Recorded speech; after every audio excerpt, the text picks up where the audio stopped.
जे विधान परिषदेची निवडणूक या ठिकाणी होऊ घातली होती, तर या ठिकाणी अविरोध निवडणूक करण्याचा जो प्रयत्न या ठिकाणी झालेला आहे आणि नगरसेवकाला त्यांच्या मतदानाच्या अधिकारापासून वंचित ठेवण्याचा हा जो कुटील डाव आखलेला आहे हा अतिशय निंदनीय आहे। आणि नगरसेवक हे लोकप्रतिनिधी आहे, त्या भागातून निवडून आलेले आहे आणि त्यांचा मतदानाचा अधिकार अबाधित राहिला पाहिजे आणि त्यांना नोटा हा पर्याय देऊन तरी मतदान हे झाल्यानंतरच त्या उमेदवाराला विजयी किंवा पराभूत करावा अशी आमची या ठिकाणी मागणी आहे।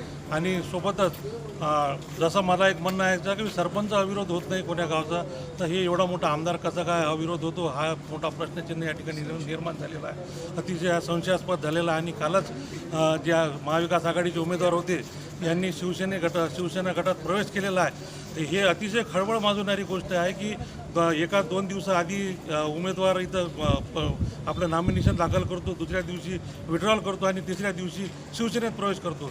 या गोष्टी संशय बळकावणाऱ्या आहे। याची उच्चस्तरीय चौकशी होऊन आम्हा सर्वांना जे मतदार बांधव आहे त्यांना न्याय मिळाला पाहिजे। काय नाव तुमचं? अमोल मांगोळकर, गटनेता, नगर परिषद आर्मी। शहरातील नाही म्हणता येणार, जिल्ह्यातील सर्व नगरसेवक एकत्र आलेलो आहे आणि कलेक्टर साहेबांनी एक विनंती केलेली आहे की स्थानिक नगर परिषदेची जी निवडणूक असते त्यांचे जे मतदार आहे, समजा नगरसेवक आहे, यांच्या भरोश्यावर ही विधान परिषदेची निवडणूक असते आणि या विधान परिषदेच्या निवडणुकीला जे यांनी बिनविरोध दाखवलेला आहे त्याच्यामध्ये आमच्या सर्व मतदारांच्यावर आणि लोकशाहीचा जो घात केलेला आहे, त्यामुळं आम्ही सर्वांनी इथे एक तक्रार अर्ज दिलेला आहे की आम्हाला आमच्या मतदानाचा अधिकारापासून कोणीही वंचित ठेवू शकत नाही। आम्हाला आमच्या मतदानाचा अधिकार बजावण्यासाठी त्यांनी आम्हाला आमचा हक्क मिळवून द्यावा, यासाठीच आम्ही कलेक्टर साहेबांना भेटलेलो आहे।